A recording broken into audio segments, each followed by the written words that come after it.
Hemos estudiado acerca del juicio de las trompetas y vamos en el cuarto estudio de este mero capítulo. Hoy vamos a terminar el capítulo 9 y le hemos llamado, como los tres anteriores, el juicio de las trompetas, pero esta es la cuarta parte, juicio de las trompetas, cuarta parte. Recuerde que la semana anterior hablamos del pozo del abismo que fue abierto cuando se sonó la trompeta, ¿verdad? Y de ese pozo salieron seres como langostas, pero también con la picadura como del alacrán, de los escorpiones, una herida terrible que podía atormentar por 5 meses a las personas. Hoy vamos a mirar con el toque de la sexta trompeta lo que ocurre. Y quiero invitarle a que abra la Biblia conmigo en Apocalipsis capítulo número 9. Apocalipsis capítulo número 9. Quiero invitarle a que estén muy atentos a todos. Díganle que está a su lado, no vayas a distraer ni a hablar, por favor. Sino que vamos a estar muy atentos en esta mañana. Apocalipsis capítulo número 9, versículo número 12. ¿Ya lo encontraron? Y dice la Biblia: el primer ay pasó. He aquí vienen aún 2 ayes después de esto. El sexto ángel tocó la trompeta y oí una voz de los 4 cuervos del altar de oro que estaban delante de Dios, diciendo al sexto ángel que tenía la trompeta: desata a los 4 ángeles que están atados junto al gran río Éufrates. Y fueron desatados los 4 ángeles que estaban preparados para la hora, día, mes y año, a fin de matar a la tercera parte de los hombres. Y el número de los ejércitos de los jinetes era 200 millones. Y dijo Juan: yo oí su número. Así vi en visión los caballos y a sus jinetes, los cuales tenían corazas de fuego, de zafiro y de azufre, y las cabezas de los caballos eran como cabezas de leones, y de su boca salían fuego, humo y azufre. Por estas 3 plagas fue muerta la tercera parte de los hombres, por el fuego, el humo y el azufre. Semejantes a serpientes tenían cabezas y con ellas dañaban. Y los otros hombres que no fueron muertos con estas plagas, ni aún así se arrepintieron de las obras de sus manos, ni dejaron de adorar a los demonios y a las imágenes de oro, de plata, de bronce y de piedra y de madera, los cuales no pueden ver, ni oír, ni andar. Y no se arrepintieron de sus homicidios, ni de sus hechicerías, ni de su fornicación, ni de sus hurtos. Amén. Qué capítulo, qué pasaje tan fuerte el que nos dice la Biblia. Este pasaje hay que leerlo con el versículo 13 del capítulo 8. El capítulo 8, el versículo 13 termina diciendo: y miré y oí a un ángel volar, por medio del cielo, diciendo a gran voz: ¡ay! ¡ay! ¡ay de los que moran en la tierra a causa de los otros toques de trompeta que están para sonar los 3 ángeles! ¿Cuántos ay aparecen? 3 ayes. Son ay de dolor. Es un ay no de admiración. No puede decir ay o de sorpresa, o que uno está sorprendido. Hay ayes de sorpresa, pero estos ayes son ayes de dolor por el juicio, por el tormento que se avecina. Y la Biblia dice que hay 3 ayes que van a ocurrir, 3 situaciones de dolor acerca del toque. Por eso en el versículo número 12 dice: el primer ay pasó. Eso dice el versículo 12 del capítulo 9. El primer ay de esos 3 pasó. Por eso el versículo 12 dice: vienen aún otros 2 ayes después de esto. ¿Qué pasó con el primer ay? La Biblia dice que un ángel se le dio la orden de abrir el lugar del abismo, el pozo del abismo, y salieron millones y millones de demonios de ese lugar llamado el abismo o el infierno, que estaban atados allí.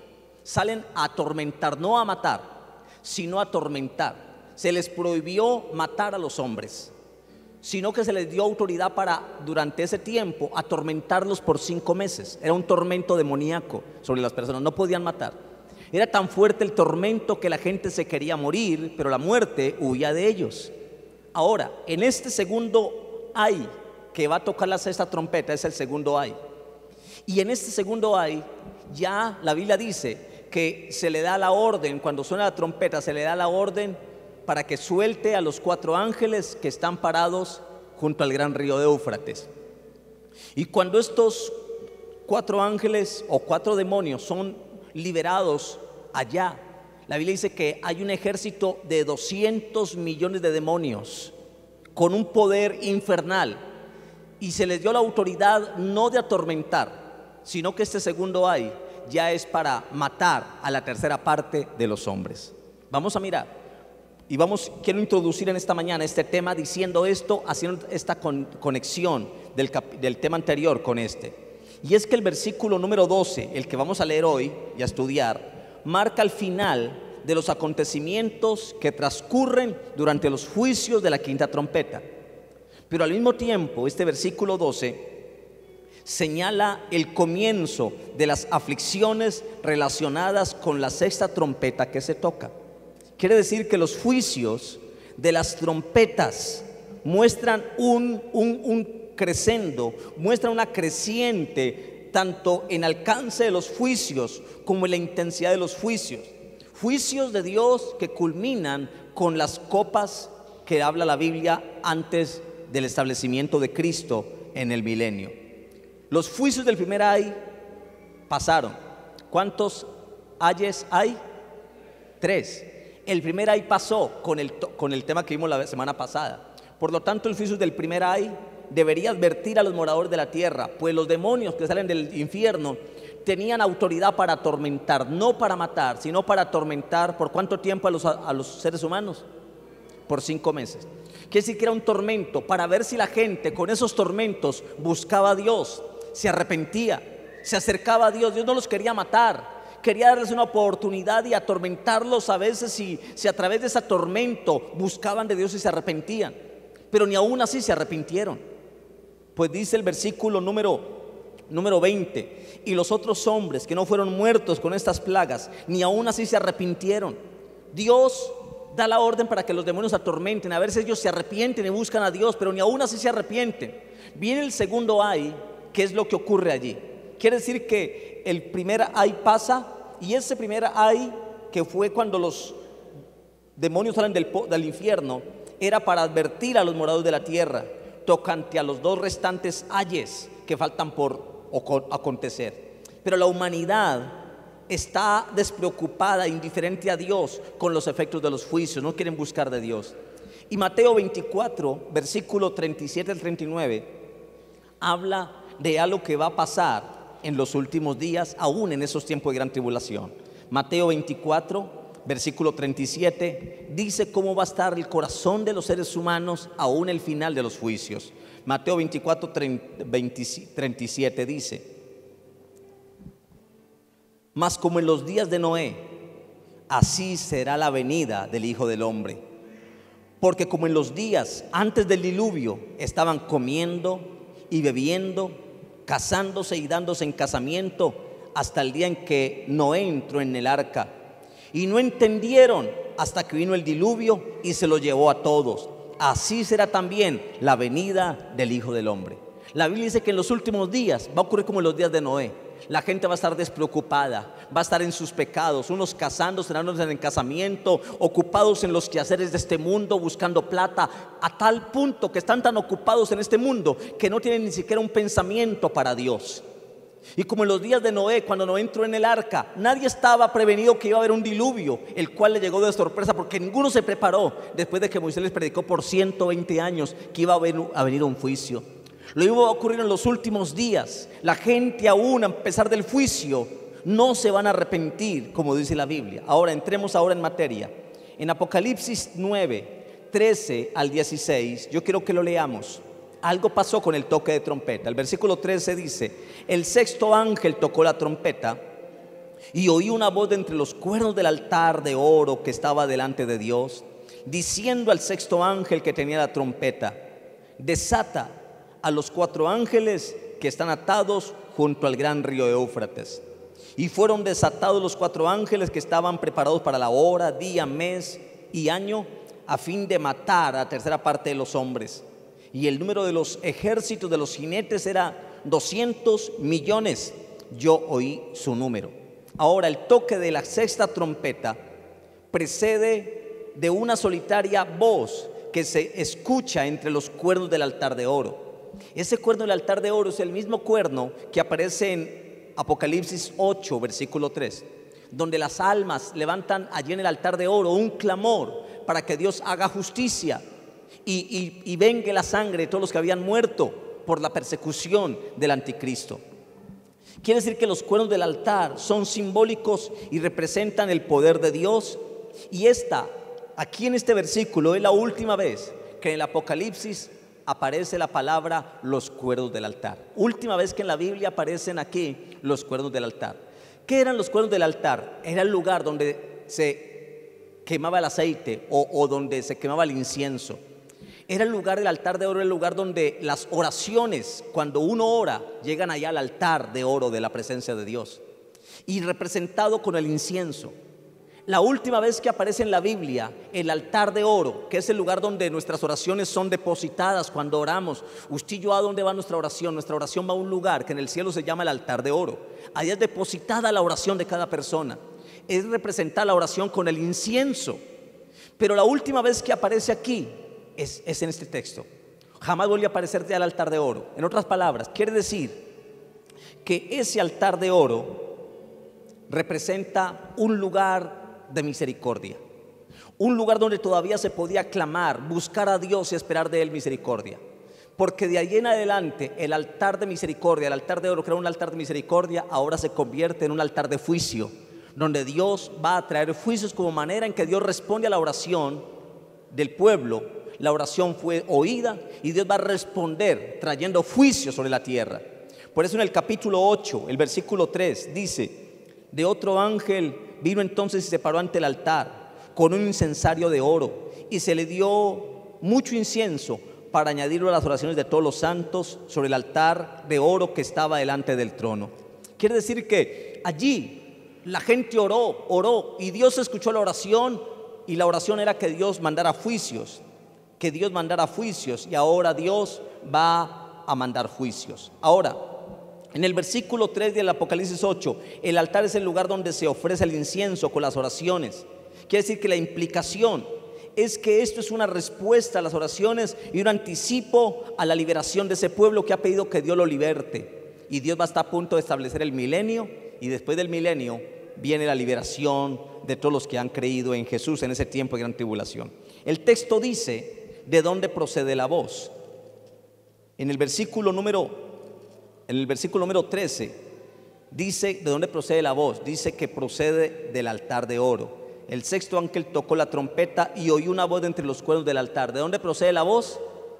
De los cuernos del altar. El texto dice de dónde procede la voz, pero no dice quién ejecuta la voz. Si es Dios, si es el Espíritu Santo, si es Jesús, no dice. Puede ser la voz del mismo ángel que en el capítulo 8, versículo 3 levanta la voz.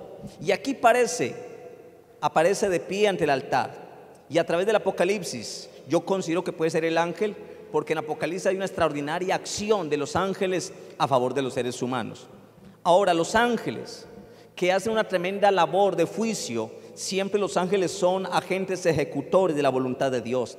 Y la mayoría de los juicios que encontramos en la Biblia, y especialmente en Apocalipsis, son juicios ejecutados o ejercidos por los ángeles. Ahora, vamos a mirar la localización exacta del altar. ¿Dónde está el altar de oro? ¿Dónde dice el texto? Dice que está delante de Dios. La localización del altar de oro está ¿en dónde? Delante de Dios. Por eso es el versículo 13. El sexto ángel tocó la trompeta y oí una voz entre los cuernos del altar de oro que estaba delante de Dios. ¿Dónde está el altar de oro? Delante de Dios. Quiere decir que siempre que una persona ora, un cristiano ora, nuestra oración sube delante de Dios al altar de oro. Amén. Allí está el altar de oro. Cada vez que usted ora, su oración va delante de Dios, porque allí está el altar de oro, delante de Dios. Quiere decir que cuando un cristiano ora, nuestras oraciones siempre llegan delante de Dios. Hoy hemos orado, le hemos clamado a Dios. ¿A dónde ha llegado nuestra oración? Delante de Dios, en el altar de oro que está delante de Dios. Allí lo dice claramente. La frase del altar de Dios sugiere que el juicio que está a punto de emitirse, como todos los demás, procede del Dios soberano, de un Dios que ha descubierto su brazo con el fin de mostrar su autoridad delante de una humanidad rebelde, de una humanidad que no se ha querido arrepentir, y ahora Dios ha cambiado el juicio de el trono de misericordia por un trono de juicio. Lo repito, el altar que fuera lugar de reconciliación, el altar que fuera un lugar de misericordia y de gracia, ahora se convierte en el sitio donde se emite la orden del juicio, donde Dios va a castigar la rebeldía de la humanidad que hasta el día del juicio le va a dar la espalda a Dios.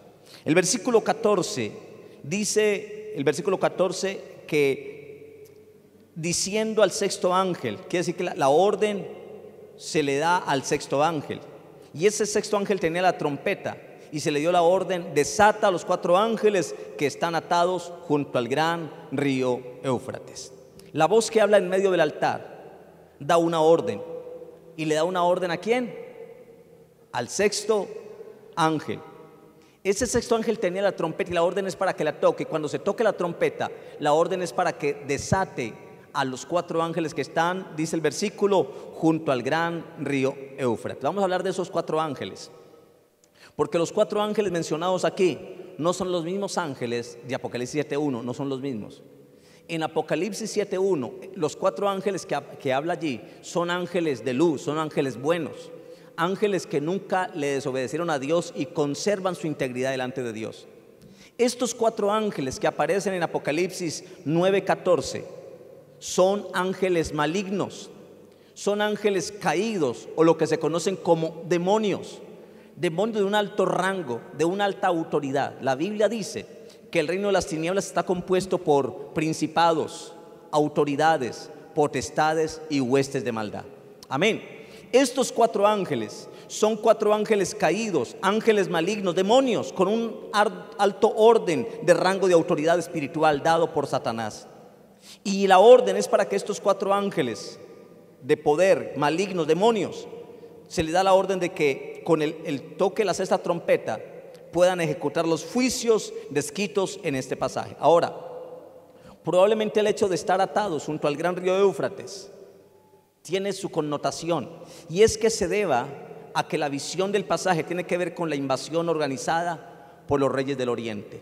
Recuerde que algún día va a haber una invasión. Ahora ya están firmando, Donald Trump están haciendo los pases para la paz allá en Cisjordania, entre Israel y Palestina. Cuando hacen la paz estas 2 naciones que siempre han sido enemigos, los árabes con los israelíes, cuando hagan la paz, estamos a un paso de que Cristo venga, de que ocurra el rapto de la iglesia. Cuando eso ocurra, van a haber 2 naciones, las 2 naciones del oriente, que van a venir a invadir a Israel.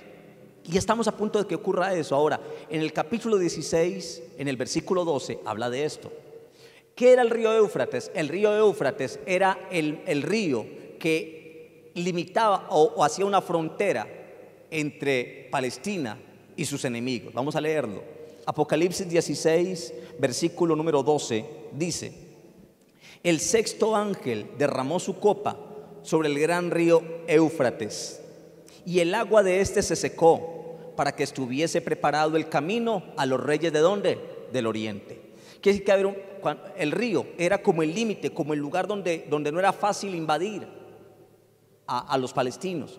Pero en el tiempo cuando la trompeta suene, el río Éufrates se va a secar y van a venir 2 naciones poderosas. Algunos dicen que es Rusia y otra nación más, posiblemente China, y van a invadir a Israel. Y se va a cumplir este texto. Se va a cumplir este texto. Por eso aparece el río Éufrates, que los 4 ángeles estaban parados junto al gran río Éufrates. Cuando suene la trompeta, el río Éufrates se va a secar y va a haber una invasión de 2 naciones, de 2 potencias mundiales que invadirán a Israel y traerán desolación. Así que tiene mucha significativa enseñanza esto. Ahora, ¿qué era el Éufrates? El Éufrates era y es una de las fronteras de la tierra que Dios le dio a Abraham. En Génesis 15:18 encontramos al Éufrates como una de las fronteras que Dios le dio a Abraham en la tierra. Génesis, permítame leerlo. Génesis capítulo, esto es un tema muy profundo, mi hermano. Y solamente los entendidos y los amantes de la palabra dicen: wow, qué tema tan delicioso. Génesis capítulo 15, el versículo 18 dice: en aquel día hizo Jehová un pacto con Abraham diciendo: a tu descendencia daré esta tierra, desde el río de Egipto hasta el río grande, el río Éufrates. Quiere decir que el río Éufrates era el río que significaba una zona fronteriza entre Israel y entre Egipto.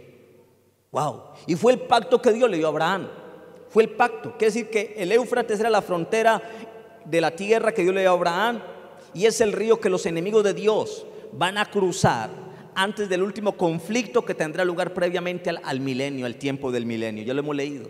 Así que antes del milenio va a haber una invasión. El río Éufrates, que era la zona fronteriza, se va a secar, y las dos potencias mundiales van a cruzar con armamento, con armas bélicas, de todo, a invadir a la tierra prometida.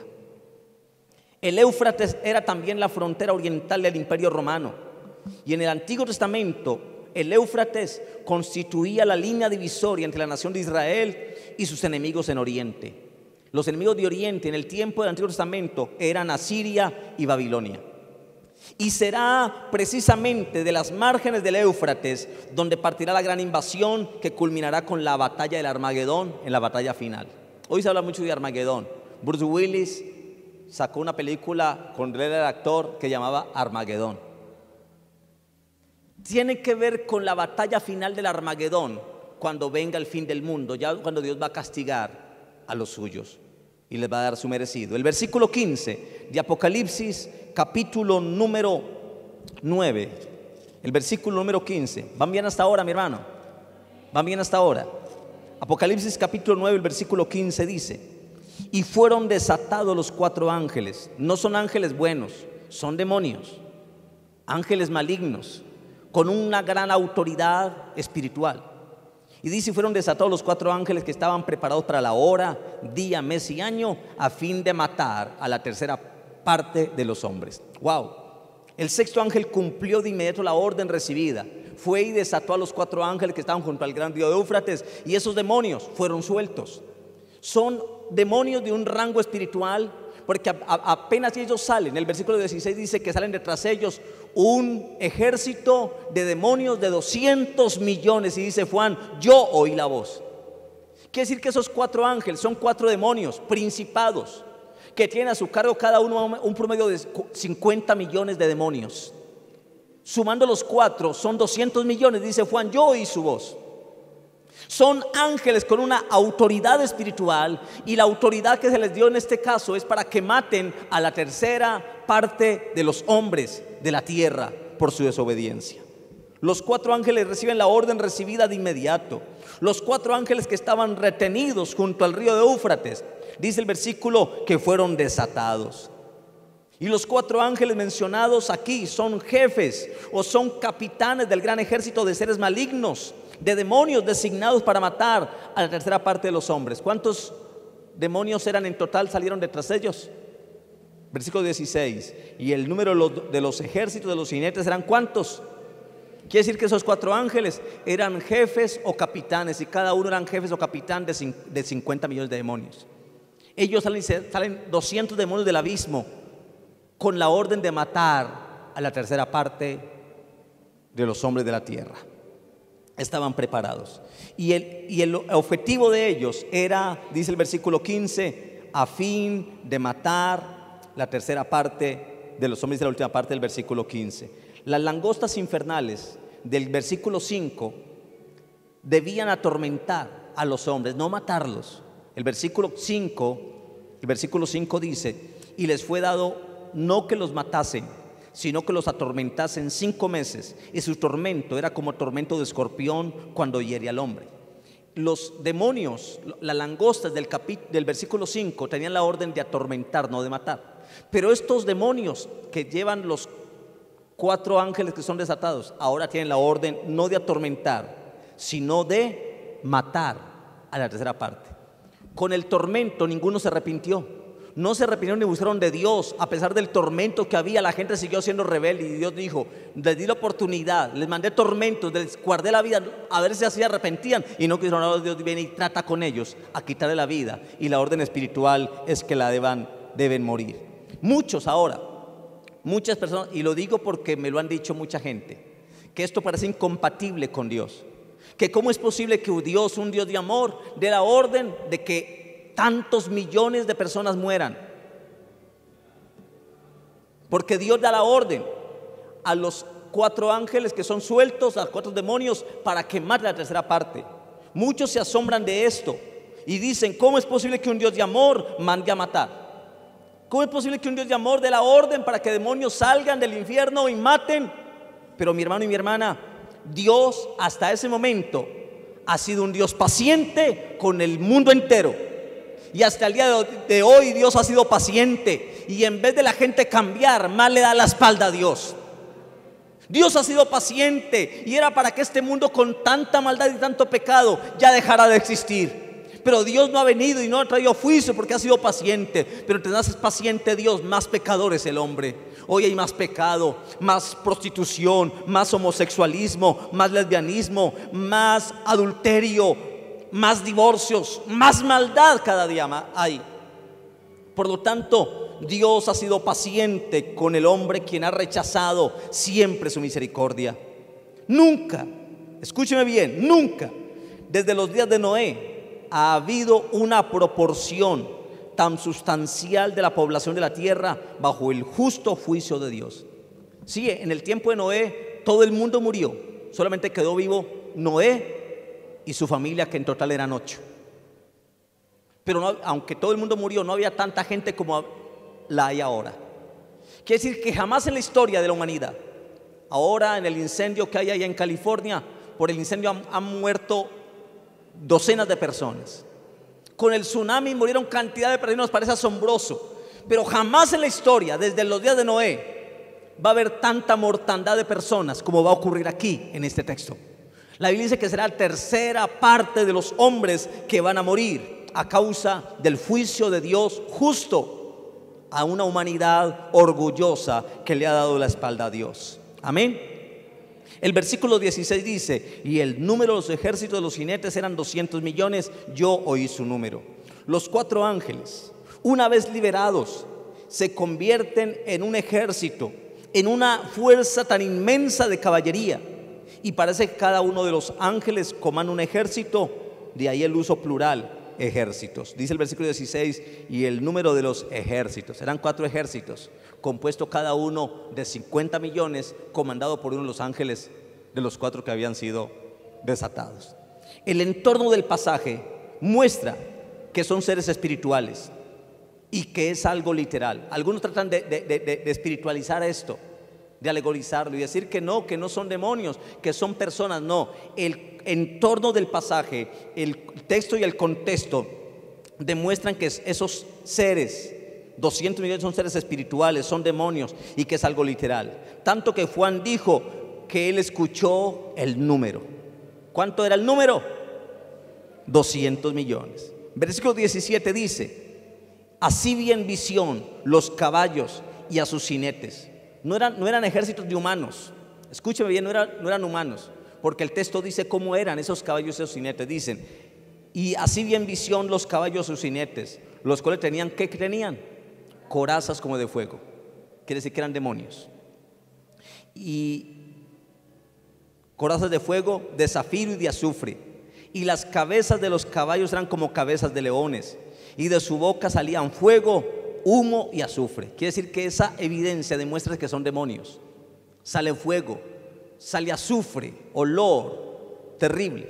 La visión que Juan describe aquí parece no dejar duda de que los ejércitos dirigidos por los 4 ángeles son demonios que entran en acción de manera violenta contra los habitantes de la tierra, que han dado la espalda a Dios y que no se han querido arrepentir. El texto muestra la ferocidad con la que actúan dichos seres infernales. Habla de que tienen fuego, habla de que tienen corazas de oro, habla de que sale azufre, y que con eso que sale de su boca, fuego y azufre, van a morir muchos seres humanos.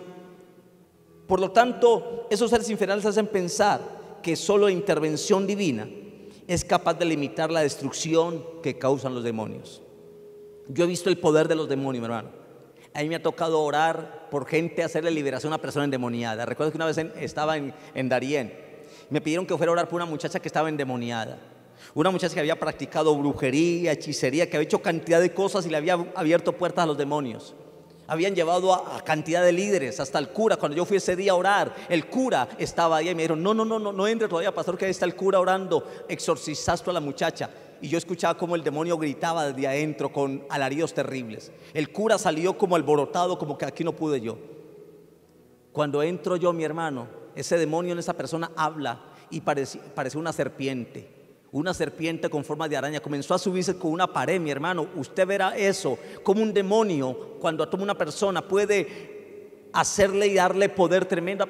Esa persona se subía por la pared lisa como si fuera una araña. Parecía Spider-Man, la Spider-Man femenina.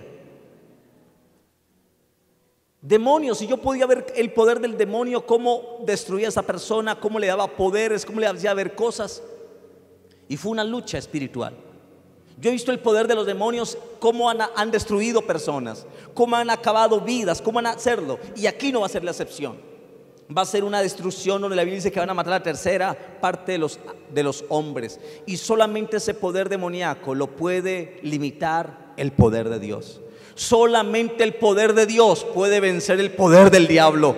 Amén. Solamente el poder de Dios puede apacar el poder de los demonios. Solamente el poder de Dios. Ahora, aquí habla mi hermano y hermana, habla de juicios que son como plagas. En el versículo 18 dice: por estas 3 plagas. ¿Cuáles plagas? Dice que fue el fuego, el humo y el azufre que salían de sus bocas. Quiere decir que la Biblia está diciendo que esas cosas que salían de la boca de esos demonios eran como plagas que mataban a la gente. Por eso el versículo 18: por estas 3 plagas fue muerta la tercera parte de los hombres, por el fuego, el humo y el azufre que salían de su boca. Quiere decir que aquí en este versículo el sustantivo plaga significan azotes, significan heridas, calamidades, cosas que los demonios van a hacer. Van a haber plagas, enfermedades, calamidades que van a producir los demonios. Va a ser plagas que mueran la gente. Escuché algo que leí ayer, mi hermano, y lo digo para que usted tenga cuidado. Hay gente, yo tengo un perro y lo amo mucho, quiero mucho esa mascota, pero jamás llegar a la idolatría de llegar a ver que una mascota es como una persona. Jamás una mascota ni un gato es como una persona. Seguirán siendo mascotas siempre y animales. Amén. Pero hoy la gente quiere ver a las mascotas como personas y los tratan como niños, les dan picos. Y había un tipo que tenía un pitbull, lo había creado desde pequeño y comenzó a animarlo y se dejaba lamber por el perro y dar besos del perro y le lambía. De un momento a otro este tipo se enfermó y no descubrían por qué, la causa de su enfermedad. Una fiebre. De un momento a otro aparecieron moretones en la piel y no sabían por qué. Y al descubrir era que había una plaga, una bacteria que la transmiten la saliva de los perros.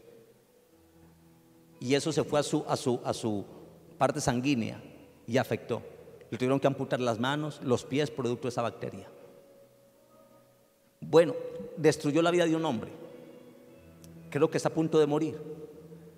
Este caso fue una plaga. Los demonios van a traer plagas, van a traer calamidades, van a traer enfermedades que van a matar a las personas. Y este versículo habla de plagas destructivas y mortíferas, y son el fuego, el humo y el azufre que salen de su boca. Quiere decir que el efecto final de estas plagas que producen estos demonios es la muerte. La Biblia dice que la tercera parte de los hombres mueren durante la segunda mitad de la tribulación. De eso dice el versículo que las 3 plagas son el fuego, el humo y el azufre que salen ¿de dónde? ¿De la boca de quiénes?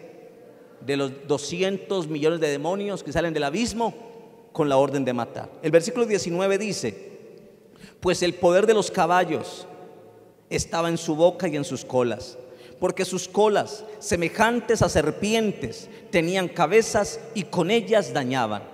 Quiere decir que los ejércitos infernales, esos demonios que salen para traer plagas, para enfermar la gente, para destruirla, para traer calamidades, heridas y dolor, han sido dotados de una autoridad para ejecutar sus maléficos actos contra la humanidad que ha estado en rebeldía contra Dios.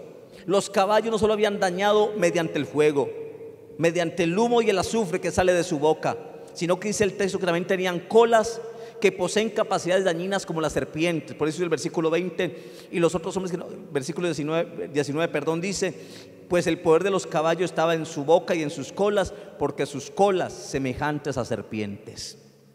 Van a tener un poder terrible. Sus colas poseen capacidades dañinas como la picadura de serpiente, puestos que actúan como serpientes que hacen daño con sus bocas. Y quiero terminar con el versículo 20 y 21. Versículo 20 y 21 dice: y los otros hombres, ¿cuánta gente murió con los 200 millones de demonios? ¿Cuánta gente murió? La tercera parte de los hombres. Quiere decir que quedó todavía mucha gente viva, millones y millones de gente que quedó viva. Pero dice el versículo, tristemente lo dice.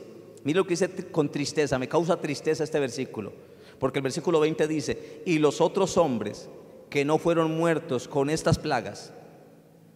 Pero vieron cómo la gente moría, vieron cómo el ambiente espiritual estaban destruyendo, vieron cómo la gente murió por plagas, por enfermedades, por todo. Pero dice el texto con tristeza y con dolor que los otros hombres que no fueron muertos con estas plagas, ni aún así que se arrepintieron de las obras de sus manos. En otras palabras, la gente no se arrepintió, no quiso cambiar, de dejar de hacer lo malo. No se arrepintieron de las malas obras, de su mala conducta, no se arrepintieron de las malas obras de sus manos, ni dejaron de adorar a los demonios y a las imágenes de oro, de plata, de bronce, de piedra y de madera, las cuales no pueden ver, ni oír, ni andar. Y no se arrepintieron de sus homicidios, ni de sus hechicerías, ni de su fornicación, ni de sus hurtos. Este pasaje termina con un resumen triste y elocuente. Qué tristeza, mi hermano, que la gente, a pesar de su dureza, de ver lo que está ocurriendo, ni aún así se arrepiente. Y el texto me está diciendo que esa gente que no murió, que no fue tocada por esas plagas, y Dios le va a oportunidad que se arrepientan, pero que ni aún así se arrepintieron. Desde los días de Noé hasta el día de hoy, la mayoría de los seres humanos han vivido de espaldas a Dios, burlándose contra Dios. Es más, ¿cuánto tiempo vivimos usted y yo, mi hermano y hermana, dándole la espalda a Dios?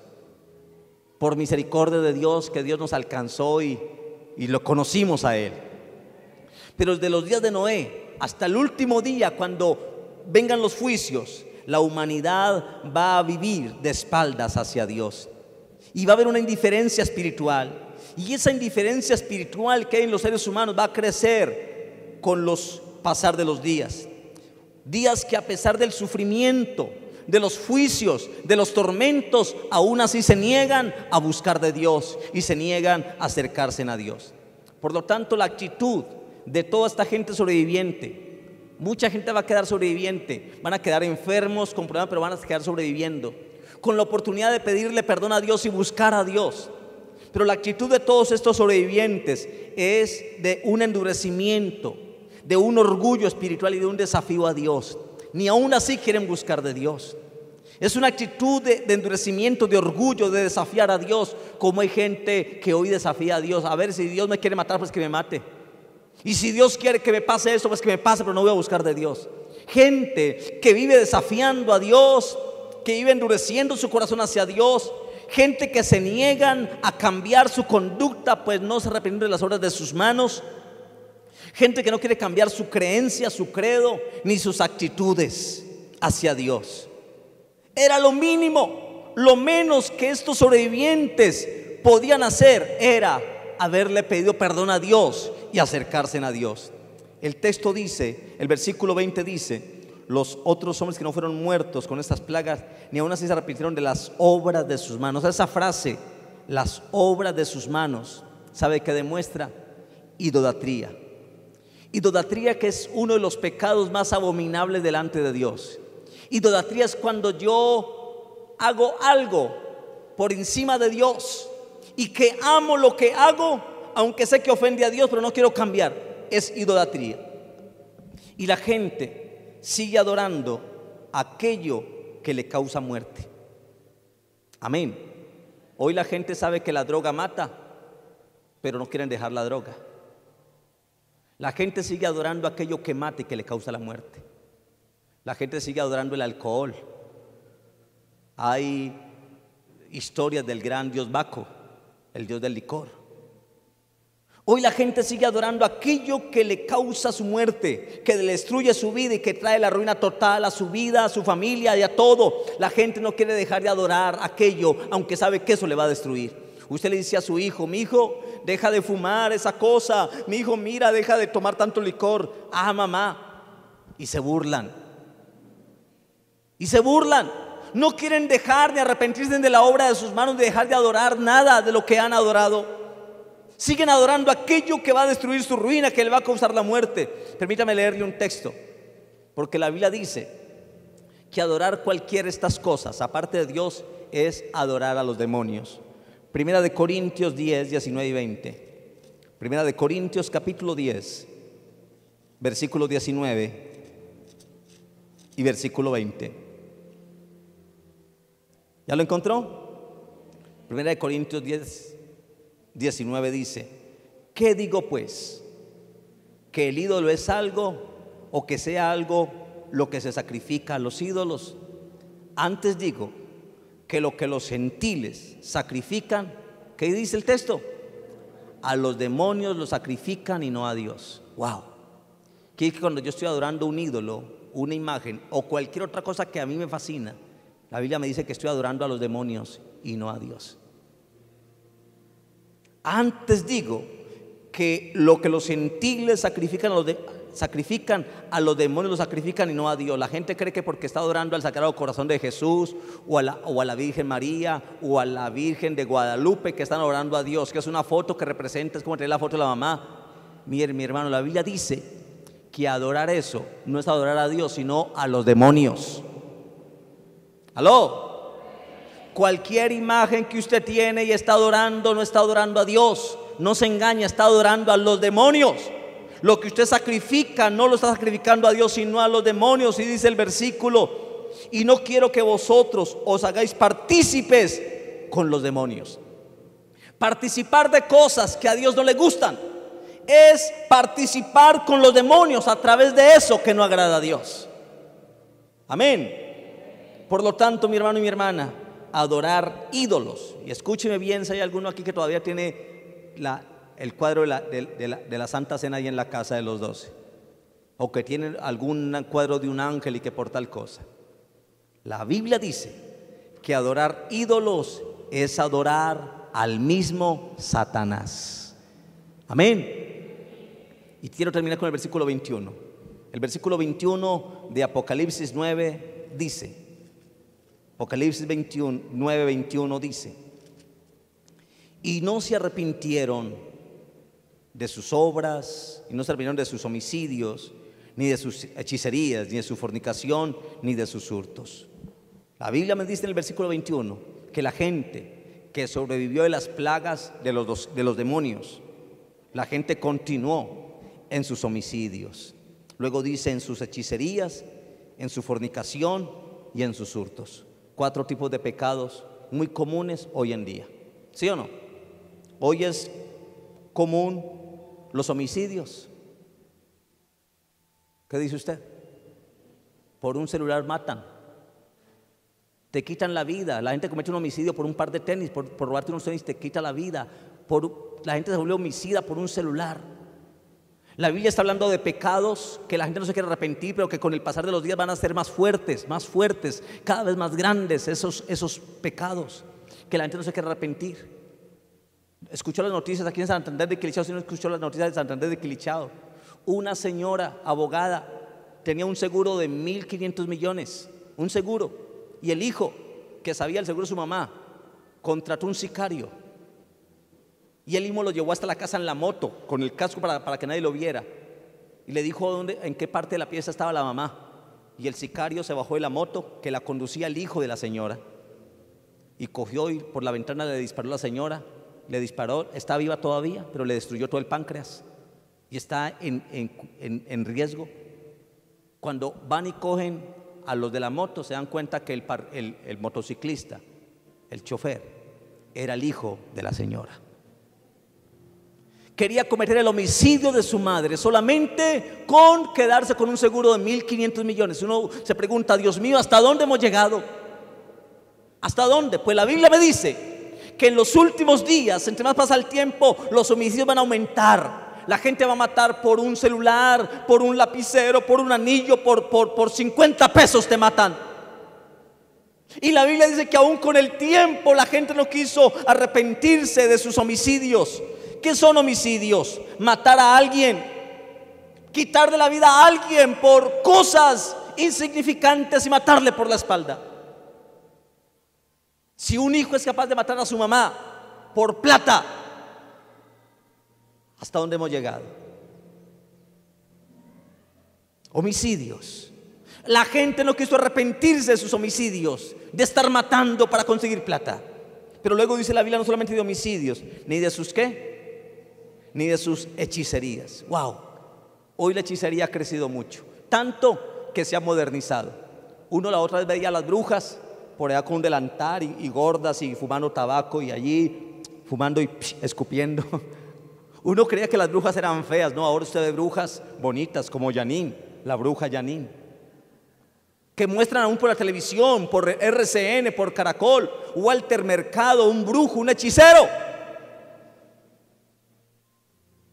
Hechicerías que se han vuelto tan modernas que todo el mundo participa de eso y está creciendo, y la gente, en vez de cambiar sus hechicerías, las están teniendo como algo normal. Yo he visto cristianos que se sentaban en el momento cuando estaba J. Mario en su programa de Muy Buenos Días, y cuando Janine iba a leer las cartas y iba a leer el signo zodiacal, la gente estaba ahí atenta qué le deparaba las estrellas y el destino para su día hoy. Gente que cree en brujería y gente que cree en hechicería, gente que cree que su hijo tiene mal de ojo. Mire, a un cristiano verdadero no le da mal de ojo, porque el ojo de Jehová guarda a su pueblo y guarda a sus hijos. Pero la Biblia dice que en los últimos días estas cosas van a ir en aumento y la gente no se va a arrepentir de eso. La gente va a decir, eso es fanatismo, eso no es nada, esto es, Dios dice ayúdate que yo te ayudaré y me estoy ayudando con estos rieguitos. Hechicería, mi hermano. Hechicería este es un pecado que incluye la magia en todos sus colores. Es que es magia blanca, es que el brujo de allí es un brujo bueno porque él tiene la Biblia abierta. La hechicería incluye la magia en cualquier color, incluye los objetos esotéricos y cualquier cosa, velitas o cositas que usted tenga por ahí. Esa pirámide que usted coloca en su casa, que para traer aroma en su casa, eso no es más que esoterismo, trayendo brujería a su casa, trayendo maldición a su casa. Cosas esotéricas. Hay gente que usted va a la calle y ve muchas cosas esotéricas que incluyen brujería y hechicería. Por eso hay tanta gente que en su casa no puede orar, siente que no siente libertad en su casa, porque hemos traído sin darnos cuenta, por ignorancia, objetos esotéricos a nuestra casa que hacen parte de la hechicería. Y la Biblia dice que esto va a crecer tanto que la gente no va a querer dejar eso, antes lo va a justificar y va a idolatrar eso. Es que esto me trae paz, es que esto me hace sentir tranquilo, purifica el ambiente. Mire, el ambiente lo purifica la presencia del Señor. Quiere purificar el ambiente de su casa, ponga alabanzas, alabe a Dios, adore a Dios, y eso traerá bendición a su casa. Hechicerías, cosas esotéricas, lociones esotéricas, que velitas esotéricas para ambientar la casa. Cuidado, mi hermano, cuidado con traer a su casa maldiciones de hechicería. ¿Aló? Ay, pastor se enojó, me está diciendo que saque todo y eso me costó plata. Pues sáquelo si te está a traer prejuicio a tu casa. Amén. Pero luego habla de, mi hermano, ¿qué más habla? Homicidios, hechicerías, ¿qué más? Ni de su fornicación. Hoy aumenta la fornicación, ha aumentado. Sí, hermano, la fornicación está en todas partes. Uno sale por la vía Candelaria, son moteles por toda la parte de Juanchito. Moteles y moteles y moteles y moteles. Lugares donde la gente puede ir a fornicar y puede meter su carro ahí y nadie lo ve. Hoy están de moda lugares de moteles donde la fornicación se le da culto a la fornicación, a la infidelidad. Hablan de cosas que con el paso de los tiempos van a ir creciendo tan fuerte que Dios tiene que derramar juicio sobre una nación que está alejada de Dios. Fornicación. ¿Qué es fornicación? Es la práctica de la inmoralidad. ¿Qué es fornicación? Uno cree que fornicación, la gente dice, no, fornicación es tener relaciones sexuales antes de casarse, y adulterio es tener relaciones con alguien que no sea su esposo. No, fornicación técnicamente significa cualquier práctica de perversión sexual, cualquier práctica de inmoralidad es fornicación. Quiere decir que masturbarse es fornicación, ver pornografía es fornicación, es cualquier práctica inmoral. Cuando usted ve pornografía está cometiendo fornicación, es práctica inmoral. Cuando usted se masturba está cometiendo fornicación, práctica inmoral. Y la Biblia me está diciendo que la gente, a pesar del castigo de Dios, no quiso arrepentirse de cosas que están destruyendo la humanidad. ¿Aló? ¿Ha cometido alguna vez fornicación usted, mi hermano? ¿Se ha masturbado? ¿Ha visto pornografía? Todos hemos tenido esas luchas. Pero Dios nos llama a un arrepentimiento, a que nos arrepintamos de la obra de nuestras manos y dejemos de adorar aquello que va en contra de Dios. Y por último, termina el versículo diciendo: homicidios, hechicerías, fornicaciones y ¿qué? Y hurtos. ¿Ha crecido esto? Hermano, ya están diciendo que en Bogotá es muy común esto, que si se va a ir a pasear, que tenga cuidado, que ponga cámaras, que los hurtos van a crecer. Y cada vez eso está peor, mi hermano. Hurtos. ¿Qué es hurtar? Es sustraer algo que le pertenece a otra persona. Pero dice la Biblia, y con esto termino, la Biblia dice que estos pecados van a persistir hasta el mismo final de la civilización humana, aún a pesar de los juicios de Dios. Dios tenga misericordia de nosotros, porque estamos en un mundo donde la maldad cada día va a aumentar. La Biblia dice que por haberse multiplicado la maldad, el amor de muchos se iba a enfriar. Es tanta la maldad, mi hermano, que usted donde va, la gente cree que es normal que dos hombres se besen, que es normal que dos mujeres se casen, que todo es tan normal, mi hermano, tan normal, que esa aceptación de algo que es inmoral, contra la naturaleza de Dios, nos parece tan normal que nos va a pagar el amor. Ah, pues eso que tiene de malo. Pues mire, es que yo tengo un amigo que es así, así es lo más de buena gente y tal y tal. Y tratamos de apagar esas cosas sin darnos cuenta, nos está apagando el amor de Dios. Y en los últimos días, por haberse multiplicado la maldad, el amor de muchos se enfriará. Ahí entra la iglesia. Yo veo mucho pueblo de Dios con su amor frío. Y yo le preguntaba a Dios: Señor, ¿por qué uno ve tanta frialdad? Y Dios me decía: porque la maldad se ha multiplicado. Y la maldad, según la Biblia, me dice, cada día se va a multiplicar más y más. Entonces, ¿qué va a ocurrir, mi hermano? Dios tenga misericordia de nosotros como iglesia y nos permita amarle por encima de cualquier cosa. ¿Hay alguien aquí que ama a Dios a pesar de cualquier cosa? ¿Alguien aquí que ama a Dios de verdad, a pesar de todo? ¿Ama a Dios? Yo quiero que se ponga de pie. Yo quiero que se ponga de pie y terminamos este tiempo.